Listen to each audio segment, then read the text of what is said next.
Lancashire's a large county with three really distinct areas. It's got a coastal strip, it's got a very substantial rural area, and then quite a developed industrial part as well.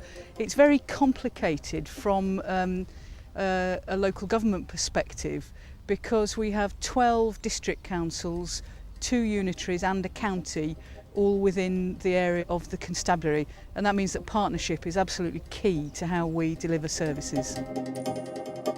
What you need is strong links with the community, an understanding of both the national agenda and the local agenda, and an ability to transfer that knowledge and that understanding into a positive membership of our local crime and disorder partnerships. I think those are the most important issues for members to be able to do, is to make sure that that strong link to crime and disorder partnerships is kept, and those meetings continue to produce what we need to produce, i.e. better policing for the people who live in Lancashire.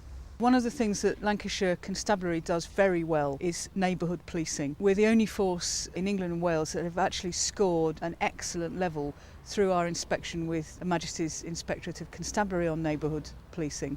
And neighbourhood policing isn't something that you can do on your own. It's something that happens in partnership with those other bodies. It involves our local authority partners, it involves health, it involves fire and rescue, it involves a number of people, probation, drug action teams, who are all involved in looking at dealing with issues on a neighbourhood basis.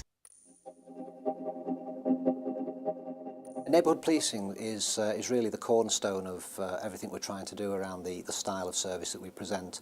We spent a lot of time engaging with the public, trying to provide a service without, in the past, I think, realising that the best way to provide a service is something that actually meets their needs rather than what we think their needs might be. So neighbourhood policing for us is all about getting teams of local officers who work the same area consistently, get a real rapport with local people, and rather than us tell people what we're doing for them, neighbourhood policing really is about us going to the local people, asking them what it is that's disrupting their quality of life, and actually taking the agenda from them.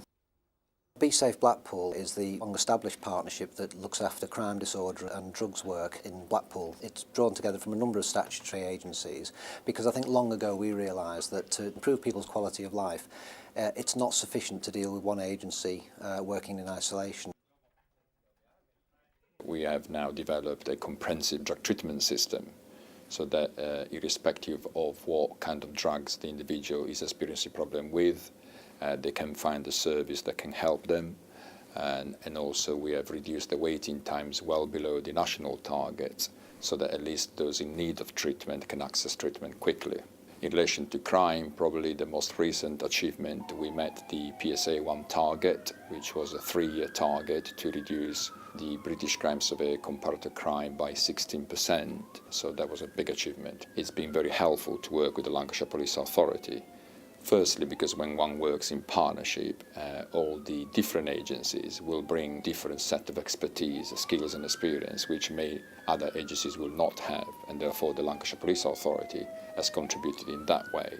So I can think, for example, in relation to community consultation, we benefited a lot from the skill and expertise that the Lancashire Police Authority has in this particular area. One of the things that we're doing today is getting out and about in the communities and asking people about their local policing. Since we're setting the priorities, we want to know what policing needs to do to meet their needs and requirements. We want to find out how they can get more involved, because since we set the priorities, we need them to get involved in shaping those priorities.